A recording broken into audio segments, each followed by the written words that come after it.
اللہ تعالیٰ کی طرف سے جو تکلیف آتی ہے یا خوشی کے لمحات آتے ہیں، اس میں ہمارا عقیدہ کیا ہونا چاہیے کہ یہ اللہ تعالیٰ کیوں بھیجتا ہے، اور اس سے اللہ تبارک تعالیٰ کی کیا ڈیمانڈ ہے انسانیت سے۔ وہ مشہور زمانہ آیات جو میں اپنی کئی ویڈیوز میں کور کر چکا ہوں، سورۃ الحدید کی آیت نمبر 22 اور 23 چند فیورٹ آیات میں سے ہیں۔ یہ ٹاپک یہاں پر جس طریقے سے بیان ہوا ہے، یہ سمجھ لیں قرآن کا ذروہ سنام ہے، ایپیکس چوٹی ہے۔ ما اصاب من مصیبت فی الارض ولا فی انفسکم، نہیں پہنچتی کوئی بھی مصیبت اس زمین میں اور نہ تمہاری جانوں پہ، چاہے وہ بڑے لیول کی کوئی تکلیف ہو، ارتھ کوئک کی فارم میں، زلزلے کی شکل میں، فلڈ کی شکل میں، سیلاب کی شکل میں، وبائی امراض کی شکل میں، یا جس طرح یہ آگ پھیل گئی، یہ ساری کی ساری جو تکلیف ہیں جو انسانیت پہ آتی ہیں اس زمین پر، اور جو تمہاری جان پر آتی ہے، کینسر کی شکل میں، ہارٹ اٹیک کی شکل میں،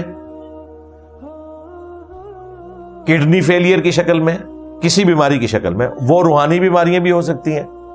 بعض لوگوں کے ساتھ جنات والا معاملہ ہو جاتا ہے، وہ کہتے ہیں یہ تکلیف کہاں سے آ گئی؟ تو بھائی جس پہ کینسر آیا ہے وہ بھی تو ایک تکلیف ہے نا۔ تو اللہ تعالیٰ فرما رہا ہے تمہاری جانوں پہ جتنی تکلیف آتی ہیں اور پلینٹ ارتھ پہ انسانیت کے اوپر جو کمبائنڈ تکلیفیں آتی ہیں وہ نہیں پہنچتی الا مگر فی کتاب من قبل ان نبرأها، ہم نے لوح محفوظ میں اپنے پاس پہلے ہی لکھ لیا ہے کہ یہ تکلیف آئے گی۔ یہ اللہ تعالیٰ کا علم ہے کامل، اسے پہلے ہی پتا ہے کس سال، کس سن میں، کس جگہ کے اوپر یہ تکلیف آنی ہے، اور وہ اتنا کامل علم ہے کہ سورۃ الانعام میں آیا کہ کوئی پتا بھی اگر گرتا ہے نا خشکی میں یا سمندر کی گہرائیوں میں یا زمین کی گہرائیوں میں کوئی بیج پھوٹتا ہے تو اللہ تبارک و تعالیٰ کے علم سے ہوتا ہے، اور اللہ کا علم اتنا کامل ہے کہ اس نے پہلے ہی لوح محفوظ پہ لکھ لیا ہے۔ لیکن یہ اللہ کا علم ہے، نہ کہ ہمیں اس علم کا پابند کیا گیا۔ یہ بھی لوگ اس طرف چل پڑتے ہیں نا کہ جی اللہ نے ہمیں پہلے ہی لکھ دیا ہے جنتی ہے جہنمی، تو ہم اس کے مطابق چل رہے ہیں۔ نہیں، ہم جس کے مطابق چل رہے ہیں نا اپنی مرضی سے، وہ اللہ کے علم میں پہلے سے ہے، نہ کہ اللہ نے ہمیں اپنے علم کا پابند کیا۔ اس کی وجہ یہ کہ ہمیں تو پتہ ہی نہیں کہ ہمارے بارے میں اللہ تعالیٰ نے اپنے پاس کیا لکھا ہوا ہے۔ یہ مسئلہ تقدیر کا ایک ایشو ہے، اکثر لوگ اس حوالے سے بھی ڈسکشن کر رہے ہوتے ہیں کہ یہ ہماری قسمت میں لکھا ہے۔ بخاری مسلم میں حدیث ہے، سیدنا علی اس حدیث کے راوی ہیں، ایک جنازے کے موقع پر ابھی میت کو دفنانے میں کچھ ٹائم تھا، قبر کھودی جا رہی تھی، تو نبی علیہ السلام وہاں زمین پر بیٹھے ہوئے تھے، اور آپ علیہ السلام نے صحابہ سے گفتگو کی اور فرمایا کہ تم میں سے جو جنتی ہیں ان کا جنتی ہونا اللہ تعالیٰ کے پاس لکھا ہوا ہے، اور جو جہنمی ہیں ان کا جہنمی ہونا لکھا ہے۔ اس کے اوپر جو سوال بنتا تھا وہ 1400 سال پہلے صحابہ کرام نے حضور سے کر لیا کہ یا رسول اللہ پھر ہم اپنے لکھے پہ اکتفا نہ کر لیں۔ تو نبی علیہ السلام نے اس کا جواب بڑا انٹلیکچوئل ارشاد فرمایا۔ آپ نے یہ نہیں فرمایا کہ لکھے ہوئے کے اوپر اکتفا کرو، آپ نے فرمایا تم عمل کرتے جاؤ، جنتیوں کے لیے جنت والے اعمال آسان ہو جائیں گے اور جہنمیوں کے لیے جہنم والے اعمال آسان ہو جائیں گے۔ کیا زبردست جواب ہے۔ اس لیے میں کہتا ہوں کہ اگر آپ نے چیک کرنا ہے نا کہ آپ جنتی ہیں یا نہیں ہیں تو یہی پتہ چل جائے گا۔ جنتیوں والے اعمال کر رہے ہیں تو یقیناً جنت کا سفر ہے۔ باقی وہ جو حدیثیں بخاری مسلم میں آتی ہیں نا کہ ایک بالشت کوئی رہ جاتا ہے، وہ بالکل ڈیفرنٹ ہے۔ تقدیر کا غلبہ وہ منافقین کے بارے میں۔ بیڈ لک آخرت میں ہو ہی نہیں سکتی۔ بیڈ لک کا تعلق دنیا کی زندگی سے ہے کہ آپ پوری محنت کریں، رزلٹ زیرو آ جائے۔ آخرت میں کوئی بیڈ لک نہیں ہونی۔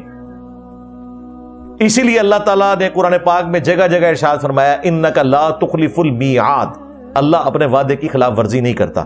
آپ نے کبھی غور کیا یہ بات اللہ کو آخرت کے لیے کیوں کرنی پڑ رہی ہے؟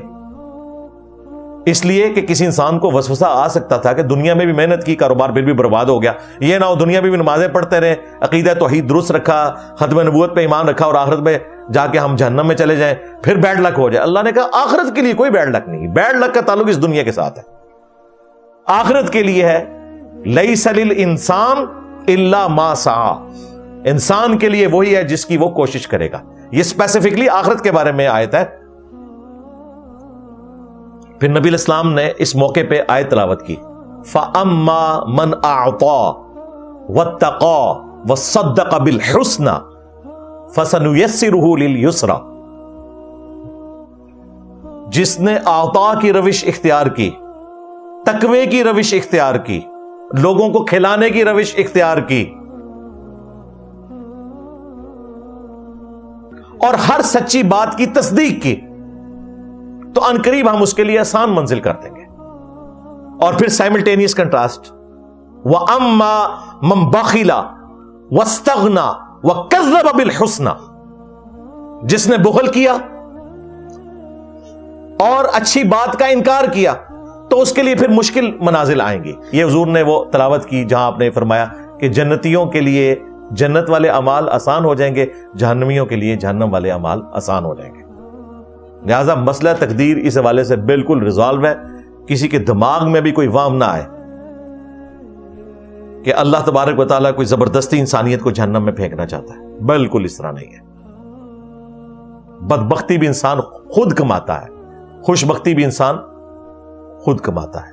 بہرحال جو چیزیں تقدیر کے ساتھ جڑی ہیں وہ تکلیف ہیں، سرکمسٹانسز ہیں، اور ان کے بارے میں آپ سے پوچھا بھی نہیں جانا۔ کسی سے نہیں پوچھا جائے گا کہ تو پاکستان میں فلاں شہر کے فلاں محلے میں کیوں پیدا ہوا۔ اگر کہیں قرآن و حدیث میں یہ سوال ہے تو پھر ضرور ٹینشن لیں آپ۔ اور تیرا قد اتنا کیوں تھا، تیری آنکھوں کا رنگ یہ کیوں تھا، یہ ہے تقدیر سے تعلق رکھنے والی چیزیں۔ تو نے نماز پڑھی یا نہ پڑھی، یہ تقدیر سے ریلیٹڈ چیز نہیں تھی، یہ ہمارے اختیار سے تھی۔ اذان کی آواز پہ مسجد میں جائیں یا کرکٹ کھیلنے کے لیے گراؤنڈ میں چلے جائیں، یہ آپ کی اپنی مرضی ہے۔ نہ تو مسجد میں جانے کے لیے کوئی دھکا لگے گا آپ کو، اور نہ نماز کے اوقات میں فضول ایکٹیویٹیز میں انوالو ہونے کے لیے جا رہے ہیں تو اللہ تبارک و تعالیٰ آپ کے پاؤں زمین پہ کوئی باندھ دے گا، بالکل ایسا نہیں ہوگا۔ اور نہ یہ ہوگا کہ آپ مسجد میں جانا چاہیں اور شیطان جو ہے وہ دروازے پہ کھڑا ہو جائے کہ میں تمہیں آج مسجد ہی نہیں وڑن دینا، نہ، وہ صرف دعوت دیتا ہے، اختیار اس کا کوئی نہیں ہے، ورنہ تو اللہ تعالیٰ کی صفت عدل چیلنج ہو جائے گی۔ بہرحال جو تکلیف ہیں وہ اللہ نے اپنے پاس رکھی ہے اس حوالے سے۔ تو اللہ تعالیٰ فرما رہا ہے کہ کوئی بھی تکلیف، خواہ وہ اس پلانٹ ارتھ پہ آئے یا تمہاری جان پر، اس کو پیدا کرنے سے پہلے ہی ہم نے لوح محفوظ پہ لکھ لیا ہے۔ پھر اگلی بات کیا کمال ہے، ان ذالک علی اللہ یسیر، بے شک یہ اللہ کے لیے بہت آسان ہے۔ بعض اوقات انسان کو وسوسہ آ سکتا ہے کہ اتنا بڑا ڈیٹا کیسے رکھا جا سکتا ہے، اللہ کے لیے بہت آسان ہے۔ اور یہ کیوں کیا؟ لِكَيْ لَا تَأْسَوْا عَلَى مَا فَاتَكُمْ، تاکہ تم کف افسوس نہ ملو، غم نہ کھاؤ اس بات پر جو تم سے جاتا رہا۔ وَلَا تَفْرَحُوا بِمَا آتَاكُمْ، اور نہ اس پہ شیخی بگاڑو جو تمہیں مل جائے۔ تمہارا کیا کمال ہے، تم تو کوشش کرتے ہو، کوشش میں کئی لوگ ہیں ناکام ہو جاتے ہیں، کم لوگ ہی کامیاب ہوتے ہیں۔ اللہ نے تمہیں دیا، نہ تو چیز کے چھننے پہ غم کھاؤ اور نہ اللہ کی نعمت پر شیخی بگاڑو۔ واللہ لا يحب کل مختال فخور، اور اللہ تعالی پسند نہیں کرتا شیخی خوروں کو، متکبرین کو۔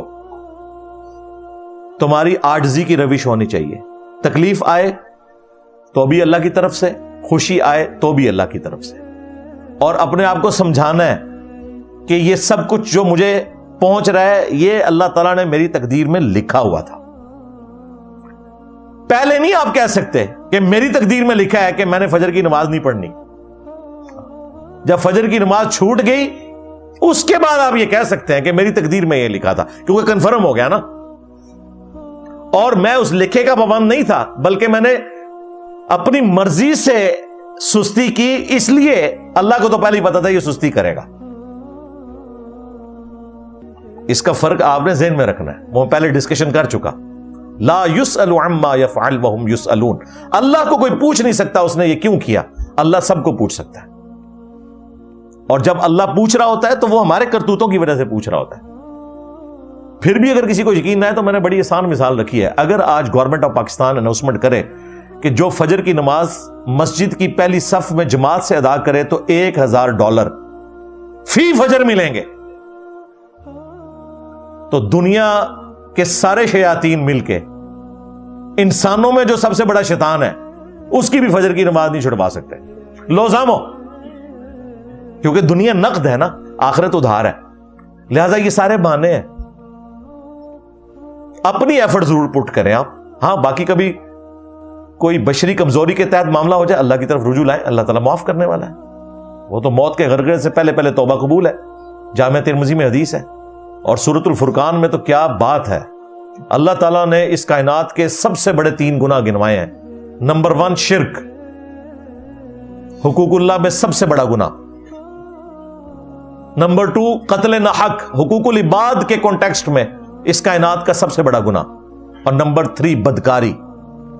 پھر اللہ نے ان 3 گناہوں کا ذکر کر کے فرمایا کہ اگر کوئی ان سے بھی توبہ کر لے نا دنیا کی زندگی کے اندر, ہم نہ صرف اسے معاف کر دیں گے بلکہ اس کے گناہوں کو نیکیوں سے بدل دیں گے. اللہ اکبر کبیرہ والحمد للہ کثیرہ وسبحان اللہ بکرۃ واصیلا سبحان اللہ وبحمدہ عدد خلقہ ورضا نفسہ وزنۃ عرشہ ومداد کلماتہ. آمین. یہ اللہ کی رحمت ہے, وہ اپنی جگہ ہے. لا تقنطوا من رحمت اللہ. اللہ کی رحمت سے کبھی بھی نا امید نہیں ہونا. لیکن اللہ کی رحمت یہ نہیں ہے کہ باغی بن کے زندگی گزارے اور پھر کہیں جو اللہ کی مرضی. انشاءاللہ تعالی اللہ منو معاف کر ہی دے گا. ہاں جو کچھ بھی ہیں تیرے محبوب کی امت سے ہیں. ہمارے استاد ڈاکٹر صاحب فرمایا کرتے تھے چور ہیں, ٹھگ ہیں, فراڈی ہیں, جو کچھ بھی ہیں تیرے محبوب کی امت سے ہیں. اس کے بعد تو چپیڑ ہی پڑنی چاہیے کہ محبوب کا نام لے کر صلی اللہ علیہ وآلہ وسلم بلیک میلنگ کر رہے ہو. ویسے تو تم کہتے ہو تیرے ہوتے جنم لیا ہوتا تو پتہ نہیں میں کیا کرنا سی. میں کہنا رفع الیدین پھر بھی تو شروع نہیں سی کرنا, تیرے ہوتے جنم لیا ہوتا. آج جو لوگ قرآن و سنت دیکھ کر عمل نہیں کر رہے اس زمانے میں کہاں سے کرنا تھا. ہو سکتا ہے ابو جہل ہی ہوتا, تو ضروری نہیں ہے کہ ابو بکر عمر عثمان و علی ہوتا, وہ تو نصیب والوں کا حصہ تھا. اور مجھے کہنے میں کوئی آر نہیں ہے کہ جس طرح انبیاء اللہ تعالیٰ کے چنے ہوئے بندے ہیں نا, انبیاء کرام کے اہل البیت اور ان کے جانثار اصحاب یہ بھی چنے ہوئے بندے ہیں. وہ ڈیزرو کرتے تھے کہ وہ نبیوں کے دور میں پیدا ہوتے. یہ بات کرنا آسان ہے کہ تیرے ہوتے جنم لیا ہوتا تو میں کبھی تیرے قدموں سے لپٹتا اور کبھی یہ کرتا اور کبھی وہ کرتا. یہ ساری جذباتی باتیں ہیں شعراء کی.